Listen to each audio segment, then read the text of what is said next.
Ya. Hola, ¿me escuchan? ¿Me sienten?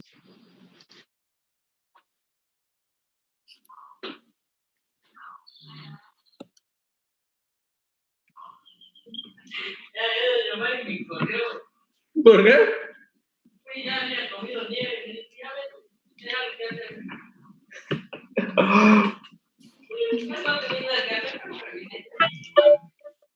Y todavía lo subiste.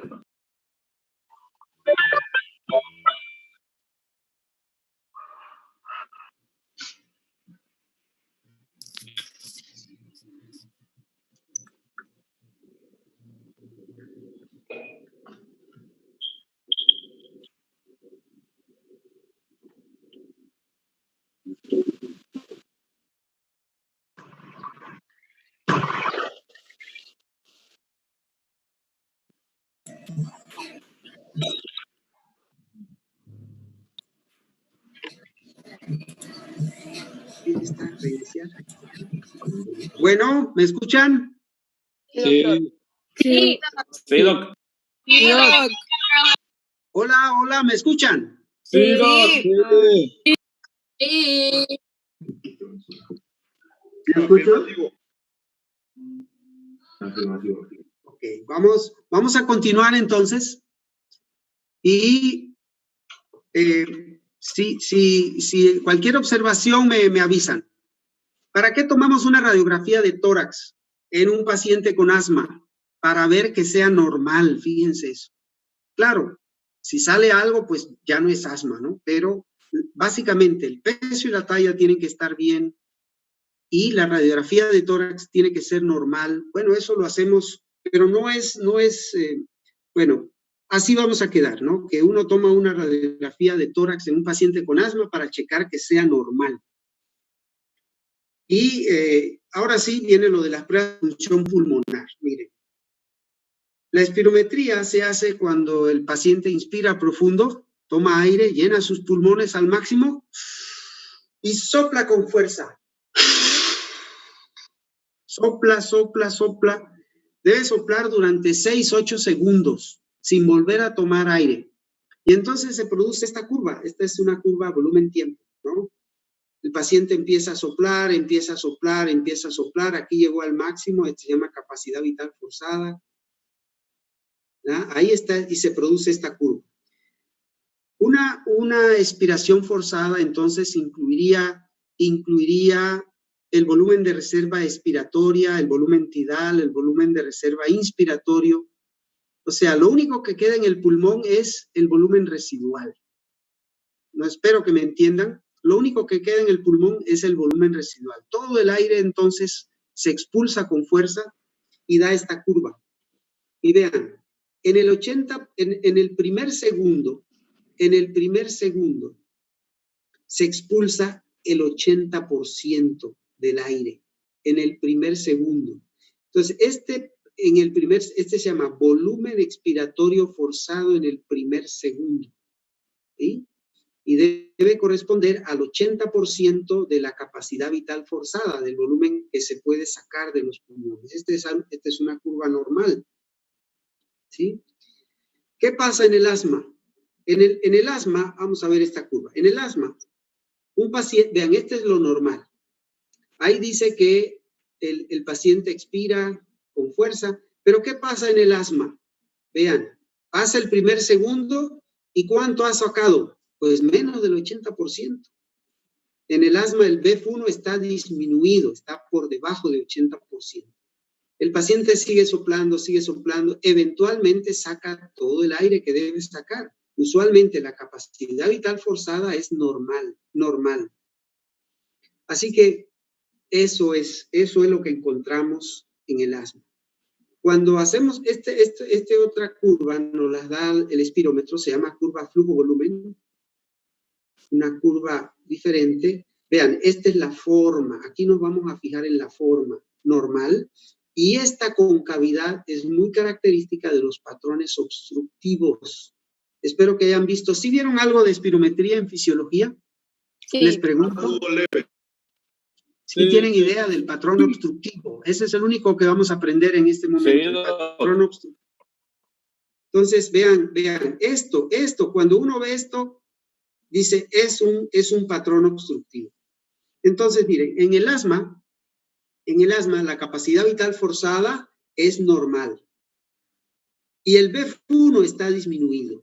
Y entonces, cuando uno divide el BF1 entre la capacidad vital forzada, eso da menos de 80%. O sea, la relación está disminuida. Eso es lo que vamos a destacar de esta información. Pero miren, una vez que uno tiene una espirometría, se le da una prueba post-broncodilatador. Se usa salbutamol, se le dan 4 disparos, no 2. Aquí dice que son 2, pero no, se usan 4 disparos de salbutamol. Y eso debe producir un cambio en la forma de la curva. El BF1 debe aumentar más de 12%. El BF1 debe aumentar más de 12%. En los adultos debe aumentar más de 200 mililitros. Y ahí está, miren, una curva pre y post broncodilatador. En este caso, vean, en este caso, BF1 previo 2.7 litros, BF1 posterior 3.07 aumentó 13%. Este es un paciente con asma, porque tiene reversibilidad de la obstrucción, mejora la obstrucción después del broncodilatador. Así se aprecian las curvas, ¿no? En esta otra, ¿verdad? Se ve como la pre es una y la post broncodilatador cambia, ¿no? Y aquí está otro ejemplo. Este sí es una espirometría. Vean el BF1 pre es 3.43. El esperado es 4.61. Él tiene 74% de BF1. ¿Cómo está eso? Díganme ustedes, ¿cómo está? Disminuido. Disminuido, porque debe ser arriba de 80%. Y entonces se le hace una prueba post-broncodilatador. En el post-broncodilatador hace 4.53 litros. Y eso dice, comparado con 3.43, que tuvo un aumento de 28%, ¿sí? Entonces es una prueba post-broncodilatador positiva, ¿verdad? Positiva.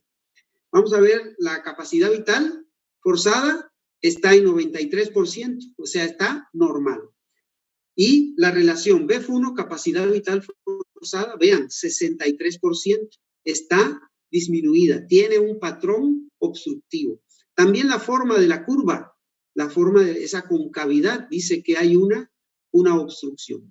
Entonces, para eso se usa la espirometría en el paciente con asma. Pero nada más, ¿eh? Uno puede hacer el diagnóstico de asma sin espirometría, ¿eh? Sí se puede hacer. Pero idealmente, si hay ese recurso en el hospital, ¿verdad? Pero para hacer diagnóstico, no como en el EPOC. En el EPOC, la espirometría sí se utiliza muchísimo con cada visita para ver cómo va avanzando la enfermedad. En cambio, en el asmático, una vez que tienes el diagnóstico, ahí queda la espirometría, como quien dice, ¿no? El flujo clínico no los vamos a saltar. Doctor, no una pregunta. Sí. Sí. ¿Cuántos disparos había dicho? ¿Cuántos disparos? 4 disparos. Okay. Sí.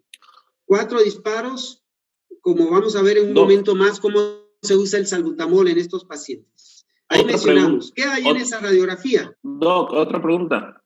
Sí. La espirometría no se usa como diagnóstico. Bueno, Se usa como diagnóstico.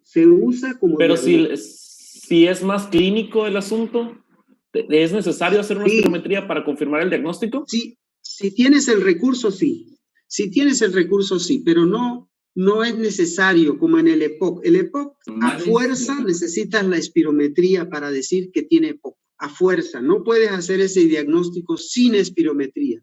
En cambio, en el asma sí lo puedes hacer sin tener la espirometría. Gracias. Así es.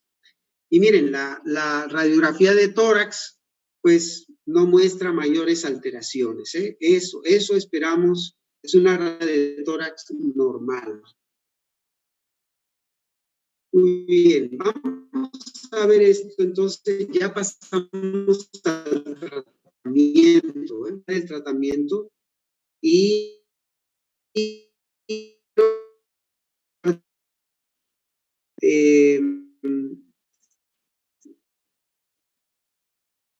son útiles para pacientes con asma, recomendaciones no farmacológicas, dar el humo del tabaco.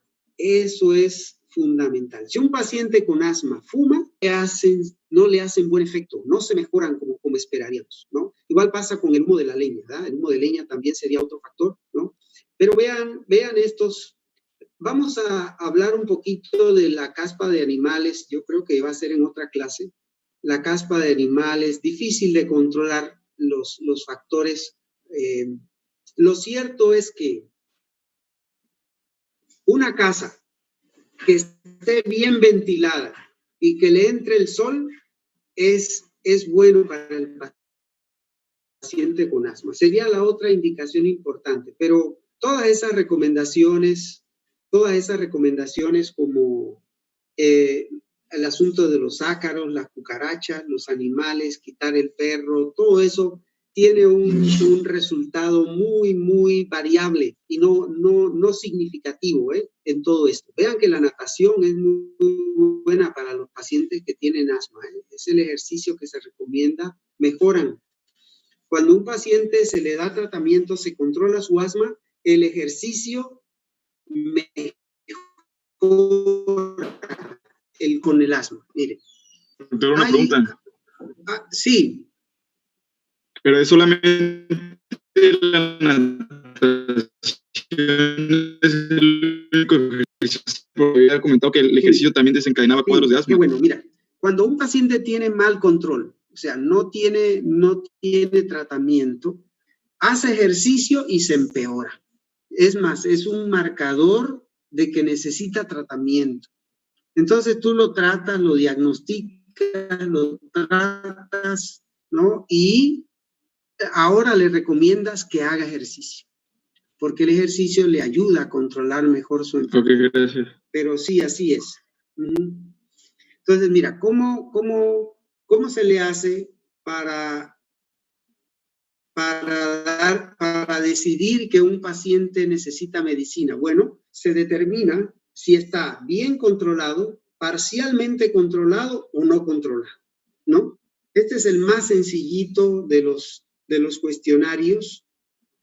Estamos siguiendo las guías de la guía mexicana que salió en el 2017. Vamos a seguir esa guía, ahí está la revista, está gratis en internet.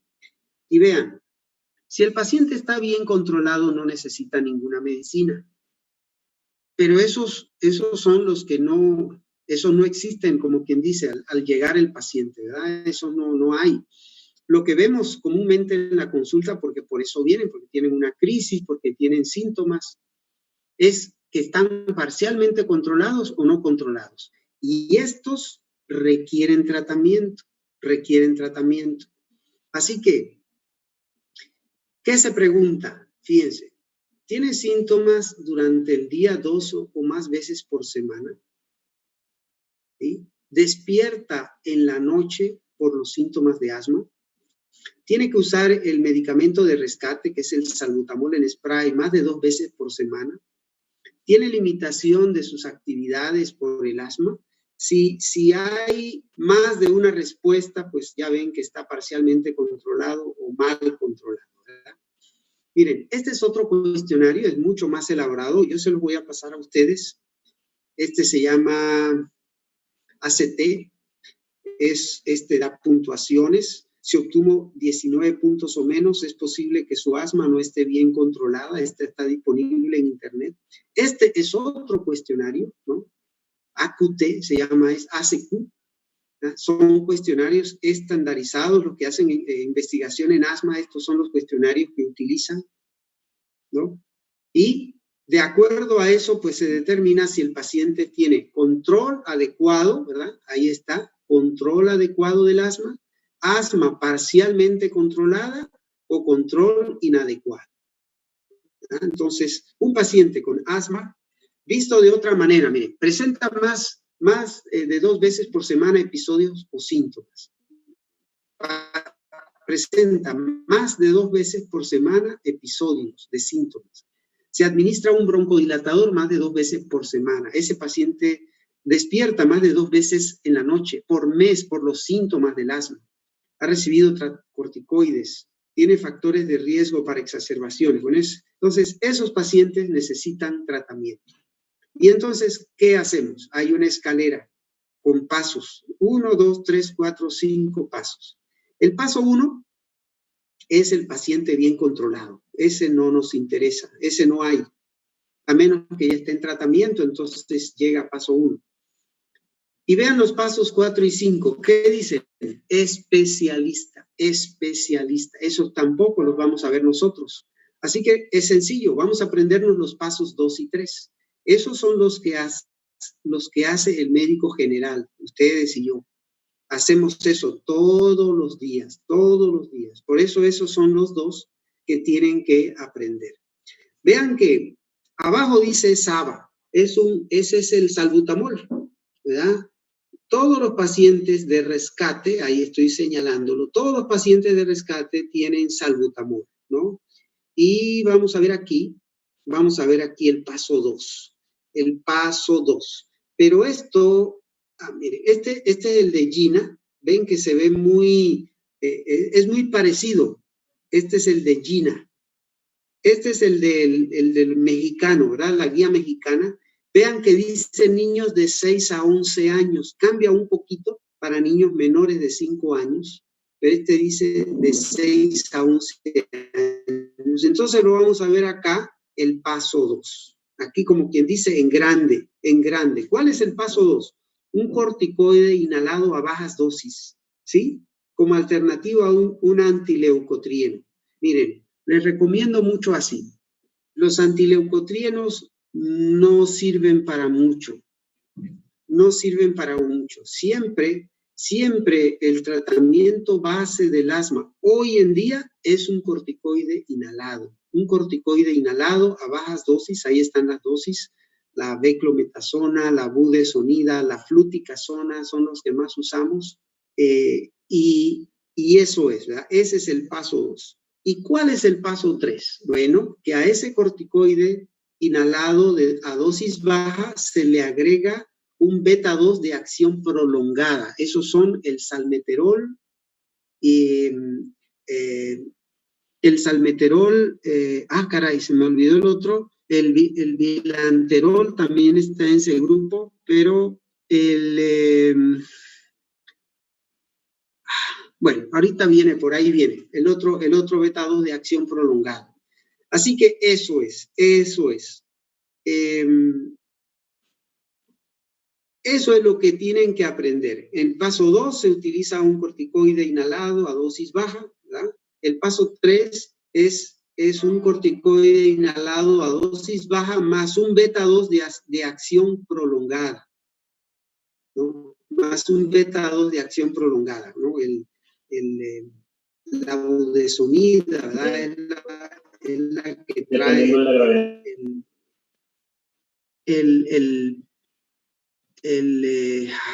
el Symbicort, ¿verdad? Que trae formoterol. Ese es el otro. Budesonida formoterol, por ejemplo, es el Symbicort o la fluticasona salmeterol, ¿verdad? La fluticasona salmeterol. Son los 2 que más se utilizan en estos casos. Y entonces, una vez que se decide dar el tratamiento, ese tratamiento se da por 3 meses. Por 3 meses y se evalúa el caso. Si no hay mejoría, se pasa al paso siguiente. ¿Sí? Si no hay mejoría, se pasa al paso siguiente. Si hay mejoría, se puede bajar a un escalón. Y en niños, después de 12 meses de un buen control, se puede considerar suspender el tratamiento. ¿Sí? Entonces, ahí estamos. Vean que este dice menores de 5 años. Varían un poquito las dosis. Varía muy poquito. Vean que dice paso 2, corticoide inhalado a dosis baja. ¿Sí? Paso 3, corticoide inhalado a dosis baja más un LABA, un beta-2 de acción prolongada, long acting beta agonista, LABAs. Así que esto es lo que quiero que recuerden del manejo de los pacientes con asma. Esto es lo que hacemos todos los días. Miren, cuando vemos pacientes con asma, casi ninguno tiene tratamiento controlador. Todos lo que hacen es van al cuarto de urgencias, le dan sus medicinas, sus nebulizaciones, y después de una semana, pues el paciente ya se siente mejor, suspende todas sus medicinas y hasta la próxima crisis, ¿verdad? Que le da al mes, a los 2 meses, le da otra crisis. Y ahí se la van llevando. Eso no es así. Existen medicinas que controlan muy bien el asma. Son medicamentos muy poderosos, las dosis son muy bajitas, los riesgos de usarlos son mínimos. Usar 100, 200 microgramos de fluticasona, por ejemplo, los riesgos son prácticamente inexistentes y se controla muy bien la enfermedad. El niño vive sin crisis, va a la escuela, corre, juega, se moja, hace todo y no le pasa nada. Eso es lo que buscamos, al darles el tratamiento. Doctor, Sí. Entonces en lo que es el paso 2 ya no se le agregaría el inhibidor del leucotrieno. ¿Qué características tienen los dolores? Mira, vuelvo y repito. El paso 2 y el paso 3 no. Mira el paso. Yo te recomiendo que uses un corticoide inhalado a dosis baja, ¿sí? En el paso 2. Si bien es cierto, aparece la alternativa de un antileucotrieno, no ayudan mucho. Mira el paso 4. En el paso 4 es cuando aparecen que tú le añades medicamentos, ¿sí? Que tú le añades medicamentos como el antileucotrieno. Paso 4 y paso 5 utilizan dosis altas de esteroides, un beta-2 de acción prolongada, más un antileucotrieno, básicamente más tiotropio, ¿verdad? Más tiotropio. Son dolores Son los los recursos músculos, que hay para ¿no? tratar. Pero en general, yo te recomiendo que no trates el asma solo con un antileucotrieno, de ninguna manera. No ayudan mucho. Otra pregunta. Gracias. Sí, otra pregunta. Y vean, Doctor, a ver, alguien está con el micrófono abierto. Edson. yo quiero hacer una pregunta, Doc. A ver, dígame. A los niños pequeños, o sea, que no podemos usar bien el salbutamol y todo eso, ¿cómo se maneja para que se le pueda administrar? Ándele, vamos para allá. Es lo que sigue. ¿Cómo le vamos a dar esas medicinas a los niños? Otra pregunta.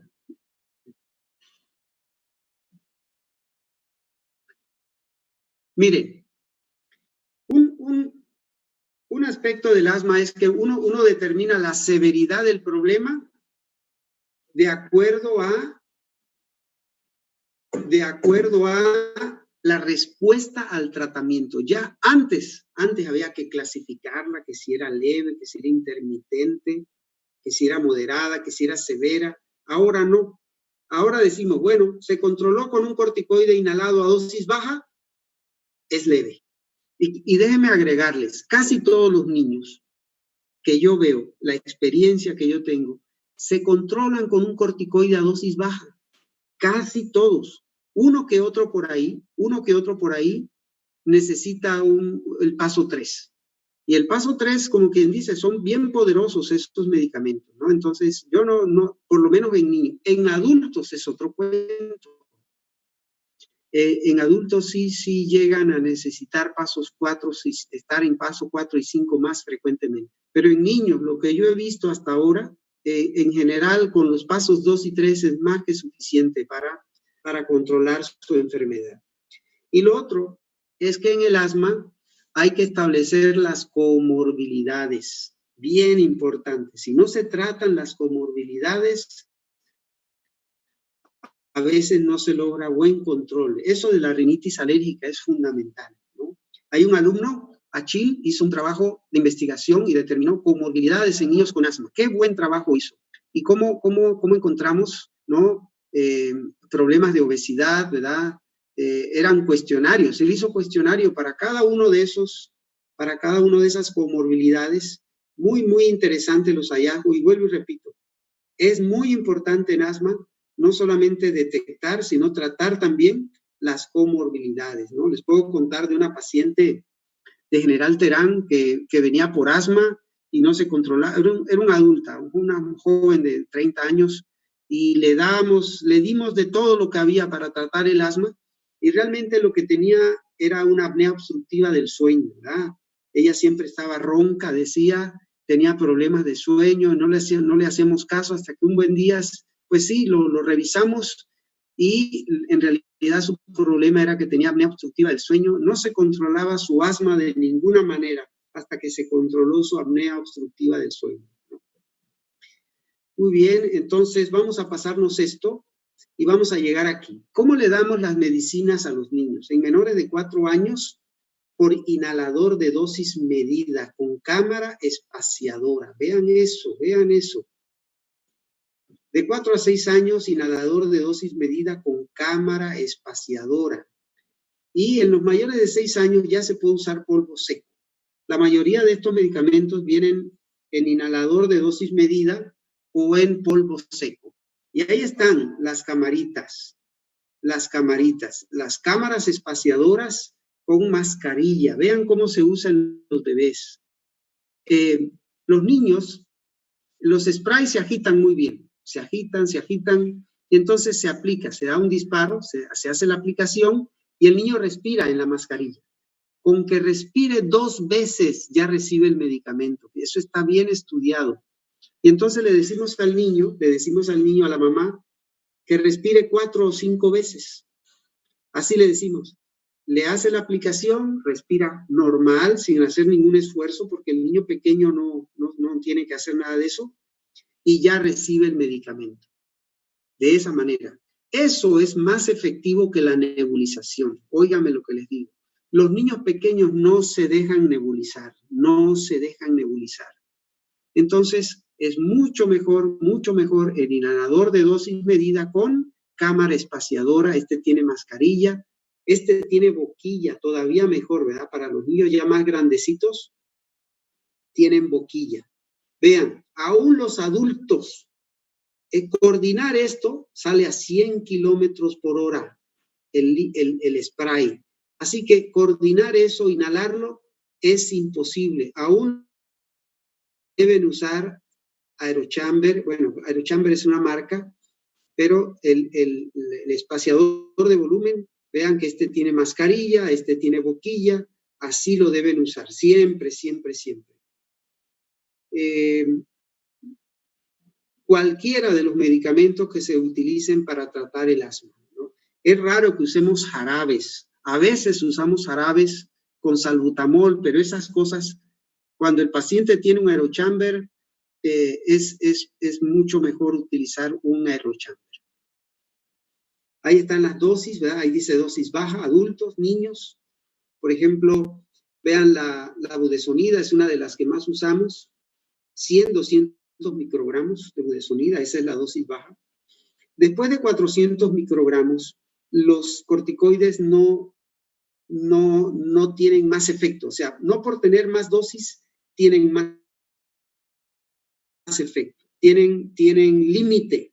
Eso llegan a una meseta, esa es la palabra. Llegan a una meseta y puede darle 2000 microgramos y ya no hay más efecto, y sí muchos efectos adversos. Los efectos adversos empiezan a aparecer cuando se usan más de 400 microgramos y son muchísimos y deben evitarse. Y vean esto, causas de un pobre control del asma. Y lo primero, pobre técnica de inhalación, ¿sí? Entonces, cada vez que uno ve a un paciente, le hace el cuestionario, el que usemos, ¿verdad? El cuestionario que usemos, determina si el asma está bien controlada, parcialmente controlada, si hay que subirle de escalón o se puede ya bajar de escalón. Y en cada visita se revisa la técnica de inhalación, porque esto es lo que falla en los pacientes, sobre todo en los adultos, ¿eh? Los viejitos, los adultos tienen mucho problema con esto. No, es que no me hace nada la medicina, dicen. No me mejoro, doctor, no me mejoro. Lo más importante ahí es Y hay muchos videos que se pueden utilizar para este asunto, ¿no? Bien, no sé si tengan alguna duda, alguna pregunta hasta aquí. ¿Alguna pregunta? ¿Cómo se le dan las medicinas? Doctor, cuando dijo del diagnóstico que son los 4 disparos, son los 400 microgramos. Sí, son 400 microgramos, son 400. Cada disparo trae 100 microgramos de salbutamol. Así es. Bueno, esto es para ustedes, ya no lo vamos a ver, los fenotipos del asma, pero aquí vamos a terminar esta sección. Siento que está un poquito desordenado la parte inicial de la plática con lo del diagnóstico, ¿verdad? El diagnóstico de asma no está muy bien claro, pero yo les digo, ¿no? Es tan común que los niños que tienen tos sibilancias, tos en la noche, tos cuando hacen ejercicio, empeora con los cambios de clima, usualmente tienen asma. Uno les busca, ¿no? Pues sí, tiene rinitis alérgica, esos tienen asma. Y se determina mediante un cuestionario cuán controlado está. ¿Tiene pobre control? Pues casi todos, ¿verdad? Yo no tengo niño que diga, no, es que llegó a la consulta y tenía buen control. Eso no existe. Y los tratamientos que se les dan, pues la base son los corticoides inhalados, dosis bajas generalmente, y se evalúan cada 3 meses. Eso podría ser el resumen de la plática, ¿verdad? ¿Alguna pregunta hasta aquí? Entonces, y ya cuando, sí, doctor, y ya cuando, por ejemplo, dice que es el paso 2, para el paso 3, ¿cómo lo evaluamos? Esto puede ser a la hemoglobina.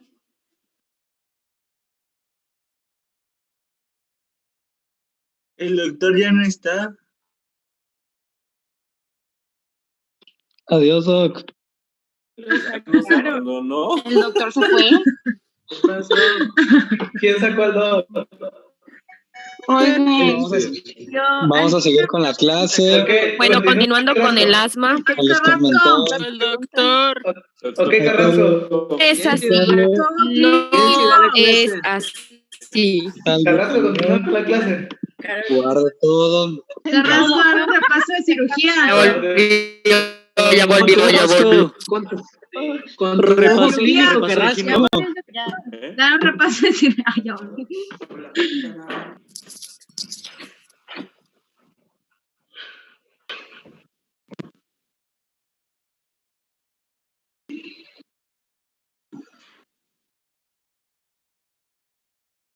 Bueno. Hola, Doc. Hola. Hola, doctor. Sí, lo escuchamos. Hola, doc. Yo los escucho muy poquito, pero se me hace que ya están ahí, ¿verdad? Sí, aquí estamos. Sí, aquí estamos. Sí, todavía estamos.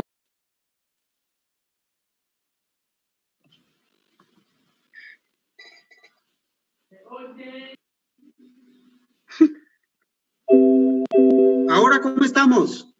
Aquí estamos. Bien. Aquí vivos. Estamos Presente. Eso, me da gusto volverlos a escuchar. Mis pupilos. ¿Para Bien. cuándo la recta? A ver la pregunta que tenía. Con el partido de béis. ¿Para cuándo la recta? Me iban a hacer alguna pregunta a alguien y se cortó el asunto. ¿No? ¿Era Alexis que no?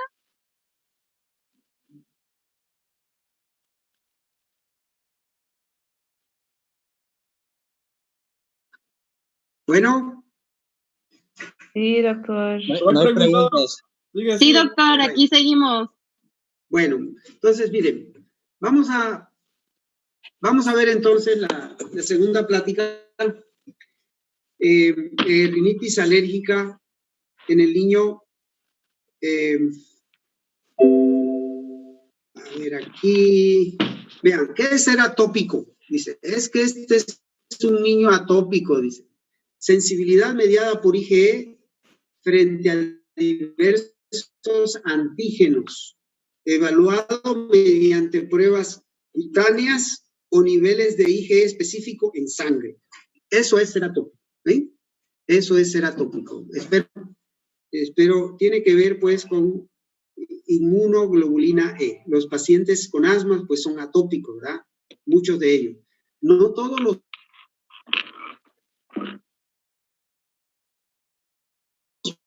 con asma, es como 80% el asma alérgica y como 20% el asma alérgica. Y hay asma eosinofílica, esa es la que mejora con corticoides inhalados, y hay asma neutrofílica, esa no se mejora con corticoides inhalados, y hay un grupo de pacientes pues que les damos tratamiento para su asma y no se mejoran, eso se ve más en adultos, pero bueno, eso es aparte. Vean eso. ¿Cuántas personas tienen rinitis alérgica? Un montón, un montón. Por eso yo les decía, cuando vemos pacientes con gripe, ¿qué preguntas hay que hacer? Si tiene asma y si tiene, y son muchísimos los pacientes, son más los pacientes que tienen rinitis alérgica que los que tienen asma. 50% sintomáticos para los 6 años. Así que, otra vez, la rinitis alérgica es una enfermedad de los niños, y esto lo vemos todos los días. Ahí están. Ahora sí vamos a hablar un poquito más de los alergenos y esas cosas. Vean el ácaro del polvo casero en primer lugar, ¿no? A la esquina, ese es el que vive, ese se alimenta de las células que se descaman del cuerpo, por eso abunda en las almohadas, en las colchas, en las alfombras. Están también, pues estos son que pólenes, la caspa de los animales, de los perros, de los gatos, hongos, levaduras y las cucarachas. Los mohos también, ¿verdad? Están en esta lista, los mohos y los alimentos. Los alimentos que son yo les comentaba ayer esto, que la rinitis es un síntoma común en los pacientes que tienen alergia a alimentos. Este tema no lo hemos visto, debiéramos verlo, se ha convertido en un tema muy de moda hoy en día. En lactantes menores de 6 meses, los principales alimentos son la leche de vaca y de soya, ¿sí? Y hasta 50% de los lactantes con alergia a la leche de vaca presentan rinitis. Entonces ahí está eso. Yo lo que les comentaba ayer es que nos hacen pruebas cutáneas de muchas cosas y salimos positivos, pero no necesariamente eso significa que ese alergeno sea la causa de nuestra alergia. Eso está difícil. Lo que hay que hacer es una prueba de reto y demostrar que el alergeno en cuestión nos provoca síntomas. Ese es el punto. Entonces, pruebas de reto serían mucho más útiles para ver que realmente somos alérgicos a tal o cual producto, ¿verdad? Y sí, hay personas que entran a una casa y tienen gato y empiezan a estornudar, ¿verdad? Entonces ahí dicen, no, pues él es alérgico a los pelos de los gatos y así, ¿no? Ahora sí, esto es un poquito de fisiopatología. Esta célula que está aquí es un mastocito, ¿no? Vean que tiene un montón de gránulos en su interior. Y esto que está aquí son receptores para inmunoglobulina E. Receptores para inmunoglobulina E. Y se requiere que no viene, el alergeno viene en el aire, se une a esas moléculas de IgE en la superficie de la célula. Vea que se requieren 2 moléculas de IgE que estén cercanas la una a la otra. Se une el alergeno y entonces se provoca la liberación de los mediadores que tienen los mastocitos, ¿verdad? Se provocan la liberación, ahí está, y se producen toda la gama de síntomas debido a esos mediadores, ¿verdad? La histamina y demás mediadores que tienen los mastocitos. Aquí está lo que hablamos un poquito de la reacción temprana.